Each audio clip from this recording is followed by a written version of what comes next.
深刻な反省のもとに21世紀こそ女性に対する人権の侵害がない世界にしていく、この決意を皆さんと共有したいと思います。Assalamualaikum dan salam sejahtera. Anda bersama saya Zulfitri Yusof dalam agenda Awani, dan fokus yang berada di fokus kami pada malam ini masih lagi menjadi atau berceritakan mengenai penghak upayaan wanita khususnya dalam kurun ke-21 ini. Ini sejajar dengan Perhimpunan Wanita Seluruh Dunia yang berlangsung di Tokyo, dan Kamarul Harun sudah pun bersedia di talian melalui Skype untuk bersama kita menceritakan dan juga berkongsi apa pengisian untuk hari kedua ini, di mana antara lain kalau dilihat kepada visual tadi, Perdana Menteri Jerman Shinzo Abe menegaskan bahawa beliau komited untuk memastikan penghak upayaan wanita dijadikan antara teras ataupun menjadi agenda utama mereka khususnya di Jepun untuk kurun ke-21 ini. Jadi kalau Kamarul Harun sudah bersedia di talian Skype, mungkin kita boleh terus bersama beliau yang katanya sekarang dekat depan menara Tokyo. Cik Kem? Ya, Zul, apa khabar? Khabar baik. Cik Kem tu kat menara Tokyo. Okey, ya, Cik Kem. Hari ini, hari terakhir, hari kedua. Di belakang saya ini menara Tokyo, Tokyo Tower bertanduk Tokyo, dan itulah juga simboliknya kepada pengakhiran himpunan sedunia untuk wanita, kerana laungan di Tokyo ini diharap dapat membawa perubahan ke seluruh dunia terhadap bagaimana masyarakat dan komuniti dunia berusaha untuk menjadikan kurun ke-21 ini kurun yang bebas daripada sebarang penindasan dan pencabulan pada hak asasi wanita, supaya tidak jadi macam kurun ke-20 ya, Zul. Visual ada bagi. Cik Kem, kalau dilihat pada kurun ke-21 ini, mungkin semalam kita bercerita betapa banyaknya wanita yang berjaya dalam aspek akademik, dan juga kita mahukan lebih ramai lagi di tahap pembuat keputusan. Kalau diberikan definisi bahawa penganiayaan dan juga diskriminasi wanita pada kurun ke-21 itu yang perlu diberikan tanda aras ataupun diberikan pendefinisian baru, bagaimana itu diperbincangkan dan juga boleh diperdebatkan di WAW 2014, Cik Kem? Itu yang menariknya hari ini. Kita ada pelbagai pakar-pakar lelaki dan perempuan daripada Amerika, dari Eropah, dari Amerika Latin, dari Timur Tengah, dari Asia Tenggara. Tetapi tiga pendapat utama yang diberikan oleh Datuk Rohana Rozhan dalam sesi kumpulan kecil, semuanya dibawa ke atas, dan hujah beliau yang paling utama adalah kita tidak boleh hanya menumpukan diskusi ini dengan fokusnya pada wanita. Hanya tentang wanita, bercakap sesama wanita. Ini membabitkan kepelbagaian kepada semua aspek dalam masyarakat. Jadi kalau nak wanita berubah, lelaki juga turut sama perlu masuk dalam diskusi ini. Oleh itu, bukan hanya tumpukan kepada hak sama rata jantina dan sebagainya, tapi tengok pada keperluan keseluruhan. Dan jika urus takbir keseluruhan macam korporat ataupun dalam pentadbiran awam boleh dilakukan, maka dengan sendirinya hak untuk wanita itu juga akan dibawa bersama, Zul. Kalau dilihat kepada, saya sempat kalau dilihat kepada temu bual Cik Kem dalam 7.45 tadi bersama dengan Lady Barbara contohnya, beliau mengatakan 3 perkara utama untuk melihat pengupayaan wanita pada abad ke-21 ini. Beliau mengatakan 3 perkara, dan penglibatan lelaki itu berada di tempat pertama selain daripada ataupun kebolehan wanita, dan juga wanita itu sendiri sikap perlu berubah untuk mereka percaya dengan kebolehan mereka sendiri. Bagaimana ini perlu dilihat secara holistik, kerana seringkali kita melihat sebelum ini ada yang mengatakan bahawa apabila kita bercerita mengenai penghak upayaan wanita, ianya seolah-olah eksklusif terhadap golongan wanita sahaja, dan partisipasi lelaki itu bagaimana perlu diraikan sama dalam kurun ke-21 ini, Cik Kem? Antara sebab Lady Barbara, beliau ni pengkritik dan pemindato yang hebat sejak 2 hari ini di Tokyo. Beliau begitu rapat dengan budaya di Jepun kerana selalu datang sini, malah dalam jawatan kuasa untuk membaiki apa yang terjadi selepas Fukushima itu bagi syarikat TEPCO, beliau juga berada dalam jawatan kuasa itu. Maka beliau membawa kata-kata itu berdasarkan diskusi selama ini sepanjang 2 hari ini dan sebelum WAW ini adalah lelaki yang sekarang ini memegang majoriti tampuk-tampuk kuasa sama ada dalam kerajaan maupun di sektor korporat.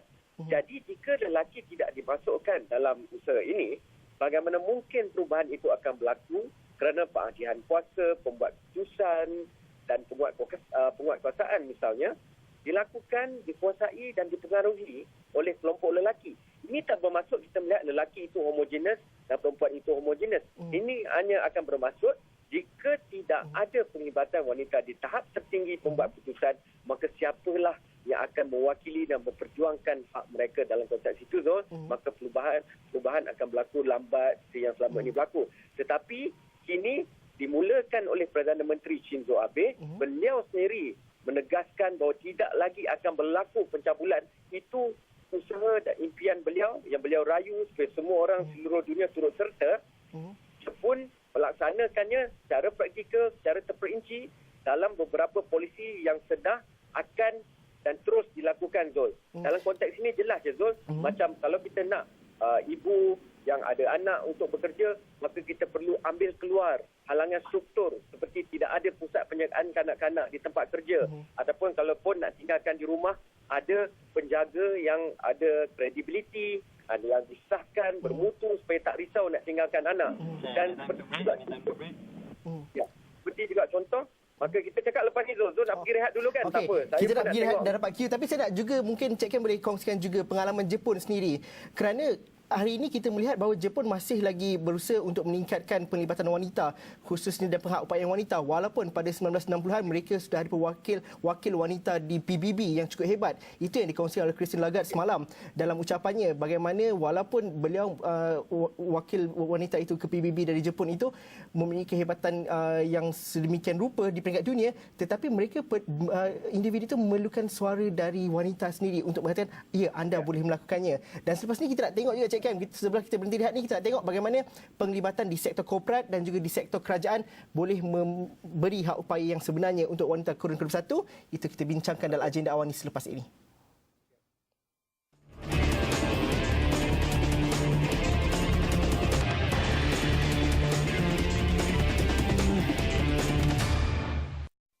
And the reality for all of us, especially somebody like us who's in media, for instance, we work 24/7 because we're always connected. Even when we're on a long flight, there's Wi-Fi on flights now. So we're always answering our messages, answering our emails. So it's not so much about work-life balance, it is actually merging the two. Our core business at this moment is the passenger land transportation. So within it, we employ or we have about 38,000 drivers under our organizations, and most of them are male. Out of the 38,000, only 100 are females. So we try to encourage and with the wives of the drivers to do something more than just staying at home by having the project of women empowerment. Itu di antara mereka yang terlibat dalam persidangan dan juga Perhimpunan Wanita Dunia di Tokyo yang berlangsung dan juga berakhir pada hari ini. Kamaruddin Harun masih lagi bersama kami dalam agenda awal ni. Cik Kem, kalau diambil dua contoh daripada soundbites ataupun daripada kata-kata daripada Datuk Rohana Roshan dan juga Noni Purnomo dari Bluebird Indonesia itu, di korporat sebenarnya apabila wanita berduduk dalam kerusi dan juga pembuat keputusan, ianya juga membolehkan dan juga memudahkan wanita yang mungkin tidak terlibat dalam sektor pekerjaan, tetapi ada polisi dan juga program yang disusun atur juga kepada mereka. Dan bagi mereka yang berkejaya, aspek work-life balance itu seringkali diajukan ataupun menjadi keutamaan wanita bekerja pada hari ini. Akan tetapi Datuk Rohana Roshan ada pandangannya sendiri. Bagaimana itu dapat diulas oleh Cik Kem? Dalam konteks ini, kita perlu juga bezakan perbezaan lain selain jantina. Contohnya, kalau kita pergi ke Indonesia, dengan garapan dan jarak di antara kelas ekonomi itu besar misalnya, dan ada lagi masalah infrastruktur yang jelas, seperti beza di antara prasarana yang ada di bandar dengan luar bandar misalnya. Dan dalam konteks Malaysia juga, itulah yang kerap dikatakan oleh Datuk Rohana, iaitu jika kita mewakili apa yang ada dalam pasaran. Jika kita korporat dan kita menawarkan perkhidmatan atau barangan, maka kepelbagaian itulah yang akan dirasai oleh consumer ataupun pengguna, dan mereka sebagai orang yang nak membeli akan boleh membuat identifikasi dengan nilai-nilai itu. Tapi jika komposisi yang ada dalam sesuatu organisasi pembekal itu terlalu jauh, maka itu akan juga mengherotkan permintaan yang akan berlaku itu. Di Indonesia pula misalnya, di Tokyo kita banyak bercakap tentang korporat dan sebagainya. Tapi di Indonesia, fakta yang itu jelas adalah pekerjaan itu sendiri sesuatu yang dicari-cari. Di Tokyo kita bercakap tentang hanya lebih kurang 60% lebih mereka yang berijazah, wanita yang berijazah di Jepun ini boleh mendapat pekerjaan. Tapi untuk lelaki berijazah lebih 90%. Di Indonesia kita bercakap tentang kerja itu sendiri ya Zul. Ramai lagi yang tidak mempunyai kerja dalam kelompok-kelompok tertentu. Contoh yang diberikan oleh Noni, seorang wanita usahawan yang begitu cerdik sekali, mengatakan bahawa dia ada 38,000 pemandu. Syarikat Bluebird ni selain pengangkutan awam darat dan beliau juga yang syarikat diasaskan oleh bapanya itu iaitu syarikat taksi Bluebird, ada 38,000 pemandu. Hanya 100 sahaja pemandu wanita. Jadi untuk membantu yang selain itu, dibantulah isteri-isteri kepada pemandu, maka beliau menubuhkan Bluebird Peduli dalam arti kata itu ya, namanya Zul. Jadi pendekatan itu harus berbeza mengikut acuan kelompok dan juga persekitaran yang ada. Kerana hak upaya wanita ini tidak boleh lari daripada hak upaya masyarakat, hak upaya institusi dan sebagainya Zul. Dalam konteks itu yang saya tak nak jadikan perbincangan tentang WAW ini terlalu teori ataupun terlalu tinggi. Ia sebenarnya perkara yang mudah. Sebab itu di sini kita bercakap tentang pusat jagaan kanak-kanak. Bayangkan Perdana Menteri Jepun pun masih lagi bercakap tentang pusat jagaan kanak-kanak. Dan beliau telah meletakkan sasaran yang tinggi untuk berpuluh ribu malah beratus ribu pusat penjagaan untuk memastikan bahawa wanita naik ke atas. Pokok yang atas itu, makroekonomi itu Zul, jika kita membebaskan wanita daripada belenggu mereka sukar untuk memberikan sumbangan ini, maka pertumbuhan ekonomi itu yang sendirinya akan naik.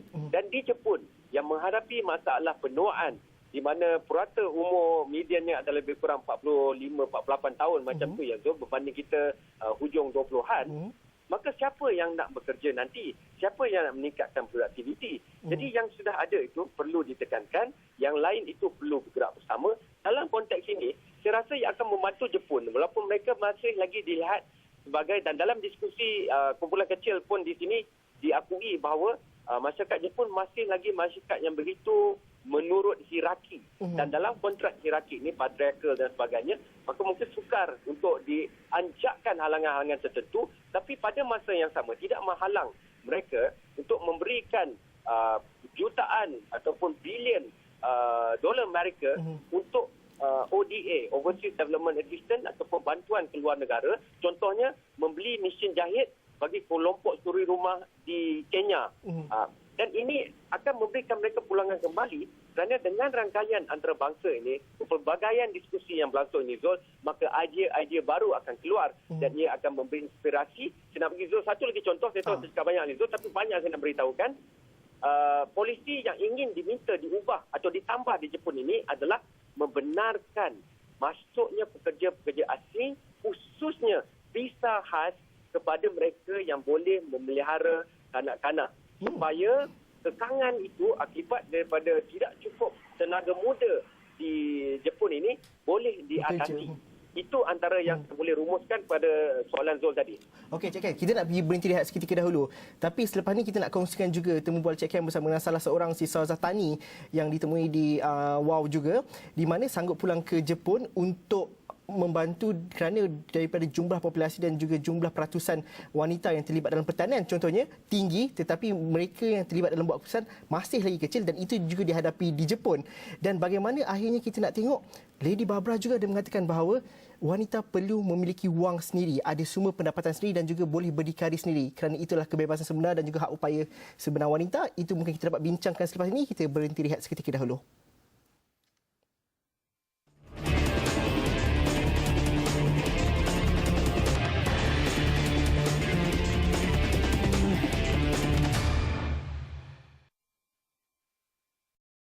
Actually, it was like 60 to 80% of the women work in a farm, but actually they're just employee, and then they are not employer.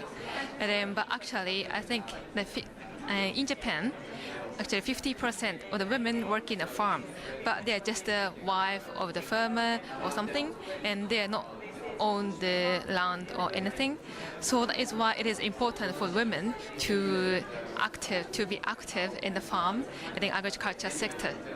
men must believe that it's important. The second thing is childcare. We have to have childcare for all if we can, in-home childcare as well as childcare centers. And the last thing is women have to believe in themselves and they have to want to work, not because they're alone, not because they're poor, but because they want to have their own money, because money is independence. Okey, kita bertemu lagi dalam agenda awal ni. Saya masih lagi bersama dengan Kamarul Bahri Harun langsung dari Tokyo, di hadapan Menara Tokyo itu. Cik Kem, kalau dilihat wanita perlu mempunyai hak upaya diri sendiri dan juga mahu untuk bekerja dan memiliki wang sendiri. Itu antara perkara yang dikongsikan oleh mereka. Dan kalau dilihat program yang diatur oleh Bluebird contohnya, Bluebird Peduli, itu bukan sahaja menjadikan peluang pekerjaan. Kita selalu mengatakan bahawa hak upaya itu hanya terhadap peluang pekerjaan. Tapi bagaimana mereka dapat memajukan diri sendiri dengan keupayaan dan juga dengan program yang bersesuaian dengan kemahuan dan juga keperluan wanita itu sendiri. Bagaimana kita melihat bahawa perkara yang paling penting sekali yang perlu ditegaskan hari ini, hak upaya wanita itu akan berjaya kalau wanita itu sendiri mahu untuk terlibat sama. Untuk wanita mahu membantu diri sendiri, yang perlu diangkat lebih dahulu adalah kadang-kala kosongnya idea yang ada, kosongnya inspirasi yang ada, dan kalaupun terisi, dirasakan berat untuk dilakukan kerana seolah-olah dunia ini tidak mahu bekerjasama. Dunia yang dicorakkan oleh penguasaan lelaki dan sebagainya ini. Dalam konteks itu, dibincangkan di sini bahawa kualiti wanita itu kualiti aspirasi, kepercayaan pada diri sendiri.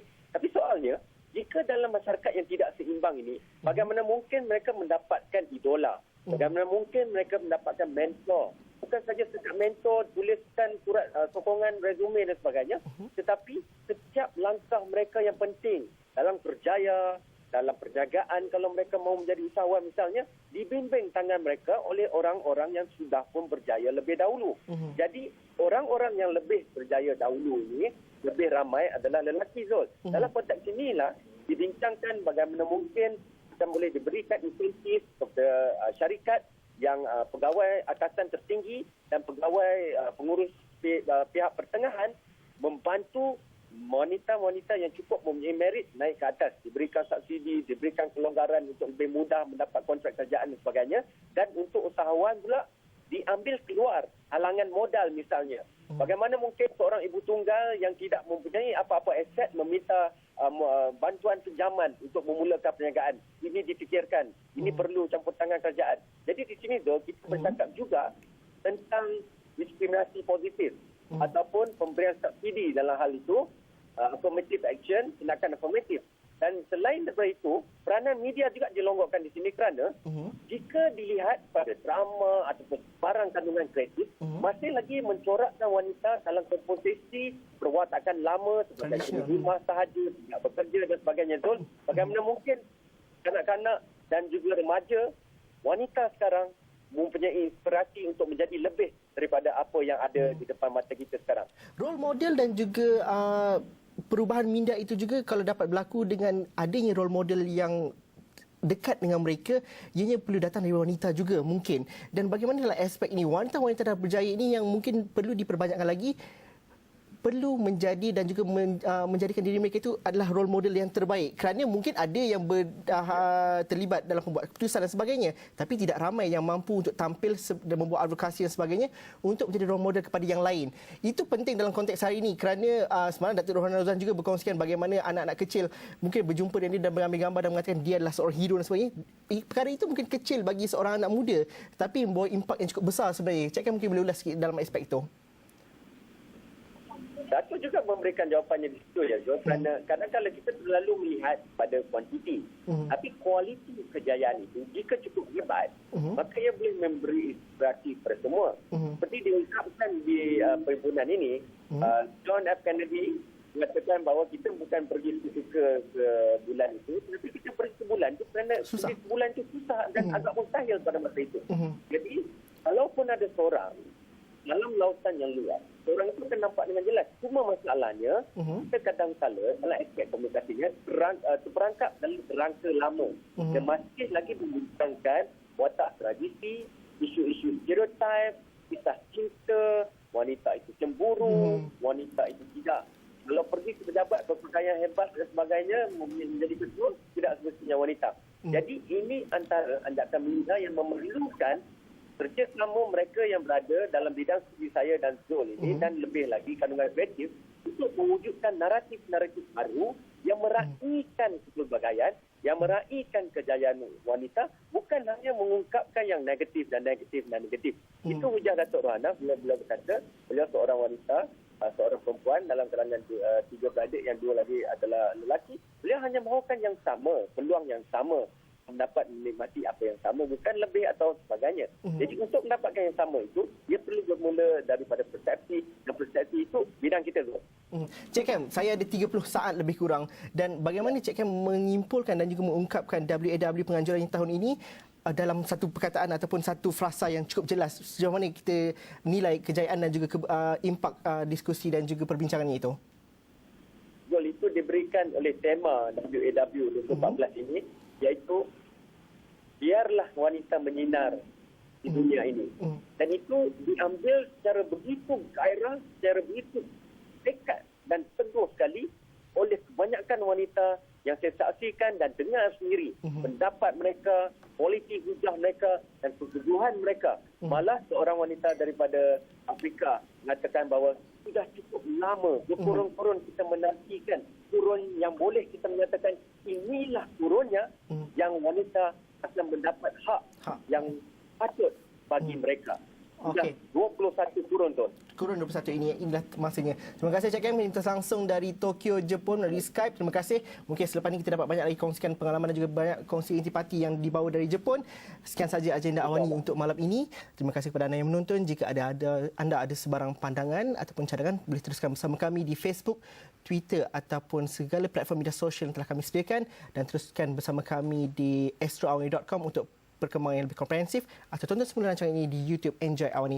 Sekian saja agenda Awani untuk malam ini. Assalamualaikum dan salam sejahtera. Kita jumpa lagi malam esok.